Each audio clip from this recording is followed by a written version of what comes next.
welcome to Live in the Solution. I'm your astrologer and tarot card reader, Mary Trimble, here with your readings for December the 9th through the 15th. What an incredible celestial sky we have this week. A lot is going on, but that's for the astrological report. So if you're new, welcome. I really hope you enjoy these readings and that you will return. And if you are returning, thank you so much for your loyalty, support, and love. Now, these readings are for the collective, guys. So take what resonates and leave the rest. And if you would like a more tailored, in-depth personal reading, then click on this link here and that will take you to my website and you can take a look at the kind of readings that I offer. Now, these readings are for your sun, moon, and rising. So if you know your sun, moon, and rising, then check out the other readings.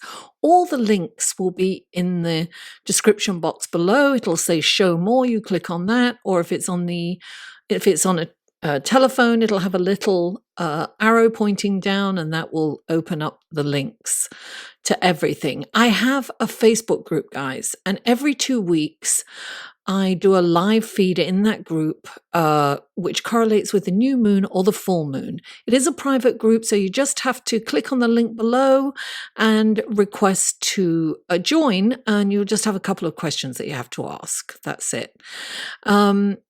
So yeah, well, whoever shows up for the live feed, then I look at the horoscopes and their sign and see how you are receiving the energy from the new or the full moon, respectively. So I'll be doing one this week coming up for this full moon in Gemini. So we have lots of fun there. It's really cool. Now, another way to support this channel, other than likes and shares and comments, which I really appreciate, guys, check out my Patreon page right here.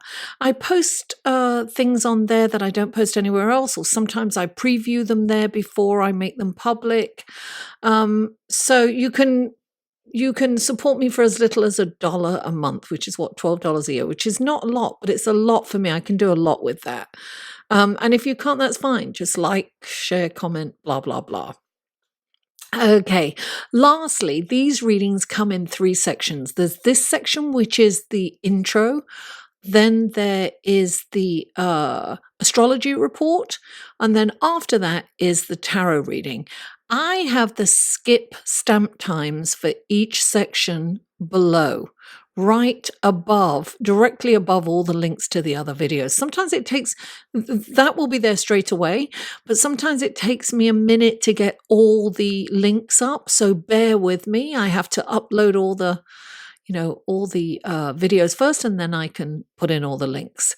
So guys, without further ado, let's go to the astrology report, shall we? Hello and welcome to the astrology report section of your reading for December the 9th through the 15th. So gosh, there's so much going on. We start off with Monday, the 9th of December. Mercury moves into Sagittarius.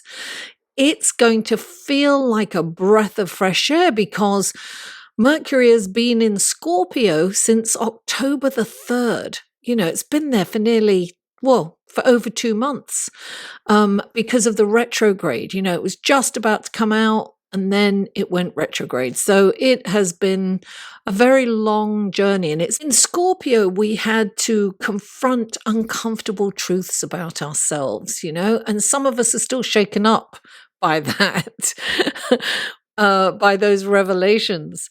We will go from these deep, intense and detailed oriented thoughts and conversations to the bigger picture, a little bit more scattered and perhaps saying things without much foresight. So we can kind of, you know, there's very little filter between thought and mouth. It's just zoom, it just comes out. Mercury moving into Sagittarius is going to lighten the mood. We'll feel lighter, we'll feel more optimistic and more joyous. When Mercury is in Sagittarius, our thinking shifts from this need to dig deep into any given situation or topic to the desire to learn about everything. It's like we want to know everything. We want to learn. So we see this, we want to learn about it. We see that, we want to learn about it. We're like excited about deepening our education or knowledge. So our thinking becomes more optimistic, our faith becomes stronger and increases, and we are more idealistic. We're more concerned with what is fair and what is not. But under this influence, with Mercury in Sagittarius, we may not always make the right choices. Now, Mercury and Sagittarius don't exactly get along. Mercury represents our thought process and intellect, communication, whereas Sagittarius can jump to conclusions, seldom listens, and can be a bit impulsive. This transit can be challenging when it comes to communicating with others. We may be more optimistic and joyful, but we also have a tendency to make decisions based on assumptions, which can cause catastrophic errors in judgment. So be aware of this tendency and slow down. Resist the urge to make decisions before talking it over with trusted friends or family members. Remember, don't assume anything until you have all the facts. Resist the urge to jump to conclusions. Now, Wednesday, December the 11th, Venus conjuncts Saturn in the early hours of the morning. This aspect is challenging for love and finance. Your relationships could go through a lack of connection or lack of emotion. A stable relationship can weather this storm, but if your relationship is on rocky ground or unstable legs, it may not survive. If you meet under this influence, there could be a significant age difference and probably will be based on practical considerations rather than a partnership rather than a love match. This transit can also affect your finances and you could find yourself strapped for cash. So planning ahead might be prudent at this time so that you won't be in this predicament again in the future. Now, Thursday, December the 12th, we have the full moon in Gemini at 12:12 a.m. Eastern Standard Time. So let's talk about the significance of the number 1212, 1212. This is the 12th month, and on the 12th day, we have the full moon at 12:12. How crazy is that? Well, this is a very significant number in numerology. It represents the highest vibration. It's a connection to the higher self or the light body, spirit guides, and it's the ascended master's frequency. So if you keep seeing this number, like I have been seeing this number a lot over the last few months, particularly, it's more and more frequent for me. You are connecting to that light, or you're being urged to connect to it. It's the new earth awakening vibration. It's that frequency. It's very high. So this is an incredible opportunity. It's almost like a portal has opened up for this, because so this is about change. So not only do we have this full moon, and as most of you know, the full moon is when the sun and the moon are opposite each other. It's actually the sun's light that illuminates the moon. It's the sun feeding the moon, if you like. So the moon is in Gemini and the sun is in Sagittarius. And full moons are about culminations and endings, crescendo coming to, it's change, right? It's endings and beginnings. Gemini is about the intellect. It's about the thought process, the spoken and the written word. It's about books and about learning, right? While Sagittarius is about spirituality, adventure, and higher learning. It's kind of a higher octave of learning. And it's about optimism. Now, at the same time as this full moon, there is a T-square, what we call in astrology a T-square. And that T-square is to Neptune. So that means that Neptune is square to both the sun and the moon. This is a challenging aspect, right? Squares are tension, and they're kind of motivating, if you will. Now, the lowest octave of this energy is the monkey brain, right? That's what will be highlighted, what we call in meditation the monkey brain. It is that unconscious chatter in the background that's constantly going, that's there all the time, and perhaps sometimes we're not conscious half the time. Some of us aren't conscious of it at all, but some of us are awakening and hearing that voice in the back of our heads that is saying, you're not good enough, you'll never do it, you're too old, you're too young, you're too fat, you're too thin, you're too ugly, you're too dumb, you'll never make it. Oh, look, see, there you go. You've done it again. It's that kind of energy. And it's that. So the antidote to that is meditation. Meditation quietens the monkey brain. So listen, we may be too idealistic or perhaps even deceptive. That's the lower octave of it. We may be overly sensitive and we may take things personally. This full moon will shed a light on the truth and will bring something from the unconscious into the conscious. Maybe make us aware of what we're thinking and how we feel about ourselves, or how we're allowing this monkey brain to dictate how we feel about ourselves, right? Now, meditation, I always say this, if you've watched me before, meditation isn't about controlling your mind, but it's about not allowing your mind to control you, not dictating our actions according to our monkey brain. The higher octave of this energy is that we connect to higher energies, to that light, that 1-2-1-2 frequency, right? Because the veil between the worlds with Neptune at play becomes very thin. So we are able to communicate with spirit in the ethereal realm. It will empathize with the suffering and the plight of the less fortunate around the world. And it's imperative that we conduct ourselves with honesty, kindness, and integrity, and that we keep a positive mindset. It's like visualize the manifestation of your dreams and wishes, practice that. The energy surrounding us right now is really fast and furious.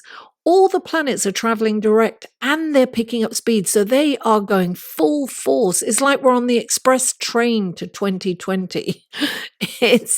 So we are manifesting our beliefs at an incredible speed. So it's really important to make sure that you are in the I can and will mindset as opposed to I can't or won't attitude. Now, I haven't finished, guys. There's more. On Friday, December the 13th, Mars trines Neptune. Now, with Mars trining Neptune, your sensitivity and creativity is stimulated. It creates a magnetic, attractive, and sensual charm. which is ideal for romance, you know, inspires a spiritual connection with romantic partners, whether you're in one or you're meeting one. It feels so right. This aspect can also spur an urge to stand up for the underdog or a human rights cause. Anything that you feel is unjust, it's like you will be moved by that. Although this isn't an aggressive energy, it will give you the courage to fight for the rights of people, animals, or the environment based on moral and ethical values. It's very idealistic, but very action oriented. So you want to get up, you want to stand up, you want to do something tangible for what's going on in the world. We're seeing it around the world. People are getting more and more involved in protests. Look what's going on in Hong Kong. Anyway, so also on that day, Venus is conjunct Pluto a couple of hours later, right? What is it? 4 hours later or 3 hours later. So you're going to feel this is kind of energy that's around now. This brings a need. It brings in the need for a deeper and more meaningful connection with your partner, or indeed, if you're single, the longing to fall in love. The desire is so strong that you may manipulate others, even engage in atrocious behavior like stalking or spying on your lover or partner, going through their emails or their phone or their bags or their coat pockets and things like that, and surreptitiously. It's not good. Spying on people, tracking their phones and their computers and things like that. It's really not okay to spy on anyone. It's not. It will actually create the opposite of what you desire. It will push someone away because everyone inevitably gets caught doing that kind of stuff eventually. So it's important to resist the urge to control and allow things to play out, even if the result is not what not to your liking, because karma is attached to this energy, and we must play it with honesty and integrity. We must, come from a higher perspective or a higher energy. If you meet someone during this transit, you could jump in over your head and become infatuated or even obsessed, which can spur the behavior I've just highlighted, So take it slow. Keep your friends in the loop and confess the temptation to manipulate or do anything that's kind of nefarious or underhanded or sneaky, so that they can talk you out of it. Now we move on to December the 15th. Jupiter trine Uranus in the afternoon at 2 p.m. Eastern Standard Time. This is a wonderful energy, guys. Fabulous surprises and wonderful opportunities could pop up out of the blue. Small miracles kind of thing, that kind of thing. It's like, oh, wow. Serendipity encounters with influential people can happen. It's a time to take risks, actually, and push the boundaries, of how far you can go in a good way. It's a lucky day. Actually, it lasts for more than a few days, but it's the most intense on Sunday because that's when the aspect is exact. So what a lovely day to end the week on. So without further ado, let's go to your tarot card reading, shall we? Hello, Capricorn, and welcome to the tarot card section of your reading for December the 9th through December the 15th. This is for Capricorn. What wonderful gifts, guidance, blessings, and helpful information can you give Capricorn for the week of December the 9th through the 15th?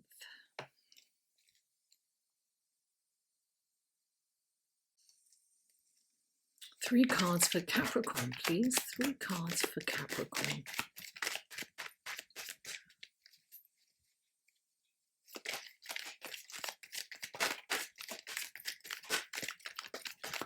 one. Two more cards for Capricorn. Two.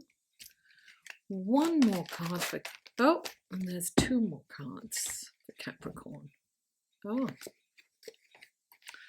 Alrighty then, Capricorn. Now, let's go to your clarifying cards. These are clarifying cards for Capricorn. What wonderful gifts, guidance, blessings, and helpful information do you have? Can you give Capricorn through these clarifying cards? Please clarify.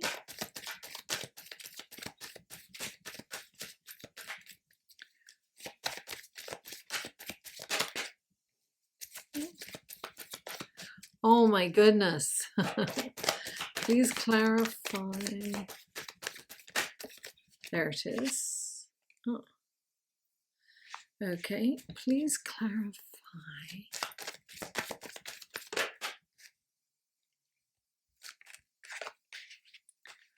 And please clarify. There we are.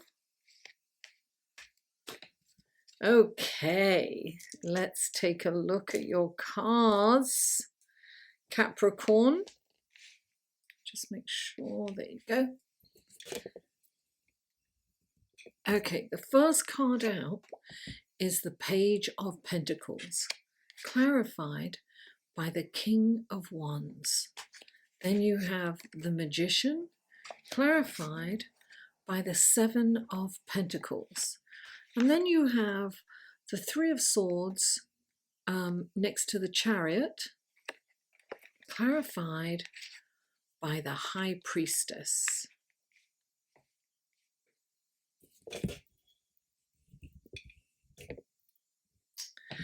Okay, let me put that up a bit. All right, Capricorn, the first card out for you is the Page of Pentacles. The Page of Pentacles is like, you know, pages and messengers, right? So this is an opportunity coming up, a message of, you know, an opportunity to make some money, to make a deal. Perhaps, you know, this can mean a raise, it can mean a bonus, perhaps you're coming into some money that you may not have expected, otherwise expected. Pay attention to your inbox, you know, pick up phone calls. Don't negate, don't jump to, you know, because we have this, a lot of this energy, don't jump to conclusions and, you know, just assume that something is not worth looking at. Take a look at things and ask others. Don't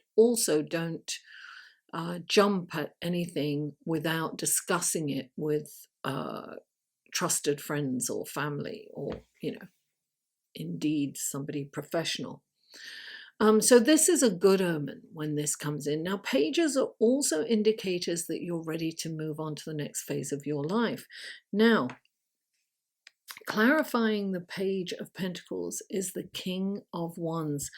I'm really getting that, you know, the King of Wands is this incredible leader, and he's very gregarious. He's out there, he's making connections, he's just entertaining everyone. He's such a gracious host. I am getting that you need to be out and about, and you will very likely meet somebody who is who will be influential in your life. I feel that you will meet somebody that's it's going to be kind of a lucrative partnership kind of thing. Definitely an opportunity. It's like, you know, when you meet someone that's going to introduce you to someone, it's just it's important that you get out there and you are networking, you know, to any kind of social mixers or accept invitations to go to these you know, where you are likely to meet people that could become a client, or perhaps, you know, a job or something, or a business deal. And I also, the one thing that I will say about the King of Wands is, put spirituality first. It's like make decisions or make connections for the higher good of everyone. If somebody feels a little kind of underhanded, or something feels too kind of salesman-y, or too good to be true, check in with your higher self. This is definitely being guided. Be guided spiritually. And then you have the Magician. So the Magician is saying, listen, I'm going to mention the card that's clarifying it, because I think it kind of, it leads to what this means for you. So the Magician is telling you, you're probably in a place right now where you feel that you can't get ahead, or you're not where you want to be. And the Magician comes into a reading to tell you that you have everything that you require to create the life that you desire. Everything's on the table. The Magician's there. He's got the 4 elements. That's all we need, 4 elements, right? And he creates something wonderful out of seemingly nothing. And I'm getting that you've got the 7 of Pentacles clarifying this. So this is about, the 7 of Pentacles is about reinvesting in your work. So, she's taking some time to really admire the fruits of her labor. She's looking at all the work she's put in, and she's seeing the fruits of her labor. And so this is a time to take stock, to look at how much effort you've put into something, and is it giving you the return that you had hoped for, that your efforts warrant. So it's really about taking note of how far you've come, because I feel that you aren't where you want to be. So you are kind of halfway to where you want to be, and you want to be at the end already. But this is a time you need to kind of take time to really look at what you have accomplished, because I feel that you are not satisfied with what you've accomplished, and that you're kind of almost criticizing yourself.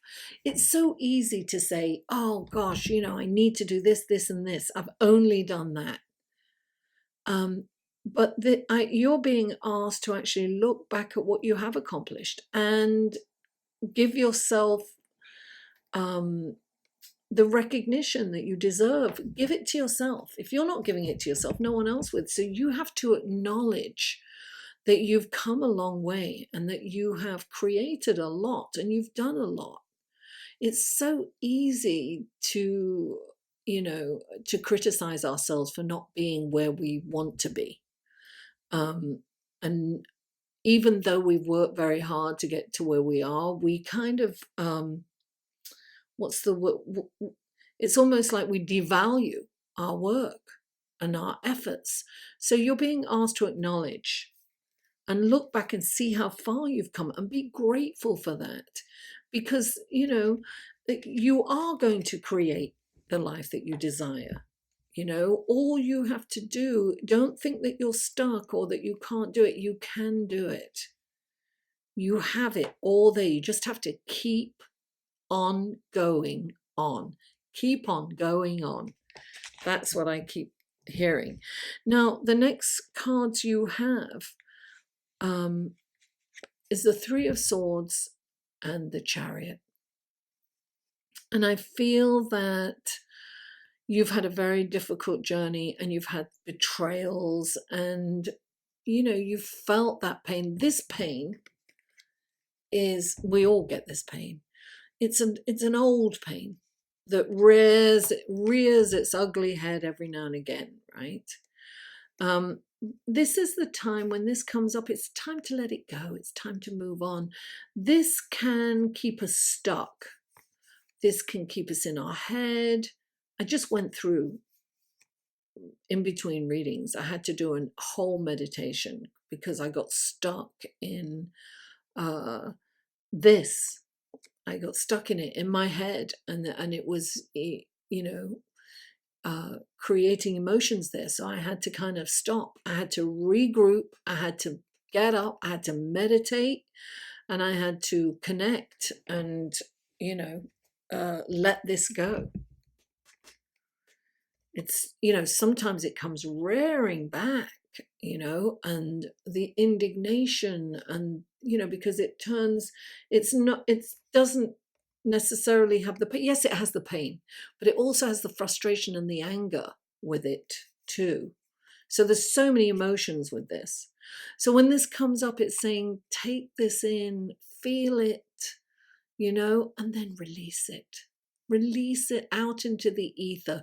This pain only hurts you, doesn't hurt anybody else. They're probably completely unaware that you're feeling this pain about them. Or, the indignation. And it's, every time it comes up, it's not as, listen, it's not the situation that we're thinking about or contemplating that actually causes this pain. It will bring this pain up again because it's an old pain. It's an old issue. And every time a situation happens or somebody does something to you, or, whatever it is, it kicks up this pain. But this is much deeper, much, much deeper. I remember as, when I was in my late teens, I remember, if I was feeling a little down, I would watch a weepy movie, what we called a weepy movie, right? That makes you cry. And I knew it would make me cry. And then one day I was crying and crying. And then I realized the movie was over and I was wailing. And I couldn't stop crying. And I remember thinking to myself, wow, there's more to this than meets the eye. This really isn't about that weepy movie. What that movie did was open up a wound. And so that's what happens. Situations open up wounds. And then the floodgates open. My floodgates aren't quite like they used to be, but it's still there. We still have it. We don't completely release it. It's just less and less painful as we go along.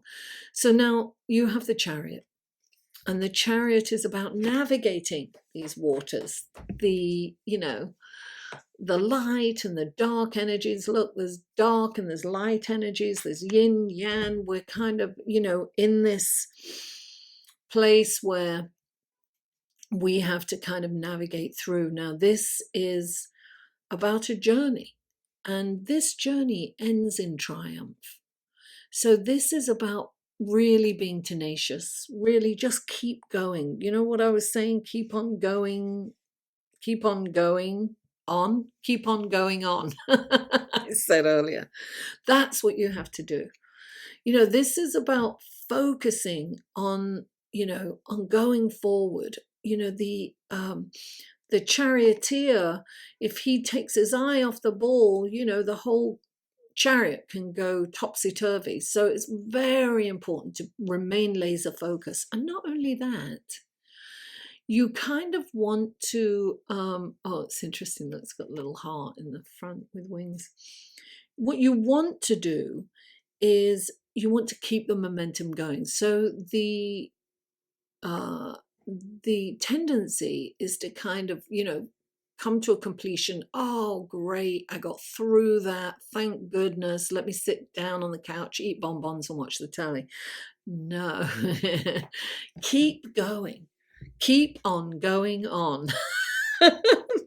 I'm going to put that in the title, keep on going on. Because when you're picking up the momentum and you're going to really propel forward and things are going to start to move and shake. And clarifying these two cards is the High Priestess. And the High Priestess is coming in with intuition and psychic ability and saying, trust your gut feeling. Do not second guess it for a moment. You know, when people, so many people, and I've been in a situation, it was like, oh, I knew I shouldn't, but I did, you know, and I knew, you know, something was telling me not to, but I ignored it and did it anyway. You know how many people say that all the time? If we really listened to our intuition, our instinct, you know, we just have to tune in. We know what we need to do. So you are being given the keys to the Akashic records. You are getting the wisdom from all time. You know, you can release this and move forward triumphantly with the help of the High Priestess. And definitely, you know, it's definitely embracing the shadow side too. We all have a shadow side. We all do. You are really getting a lot of activity in your sign, Capricorn. We've got Mercury, Pluto, Saturn, and I think, am I not mistaken? Let me just see. Let me look at the wheel. Yes, you've got Jupiter. Oh my goodness. Jupiter, Pluto, Saturn, Venus, Jupiter, the South Node, and the Sun will be moving in a week or two. And then you'll have, I mean, we've never had so many planets. 700 years ago was the last time all those planets were in Capricorn. So it's kind of new territory here for us because we don't know what happened 700 years ago. We don't have that information. So Capricorn, thank you so much for tuning in. Please don't forget to like this video, share it with friends, family, neighbors, co-workers, social media. Comment. I answer and respond to every comment. And if you haven't already, please subscribe. Mwah! I love you all, and I'll see you next week.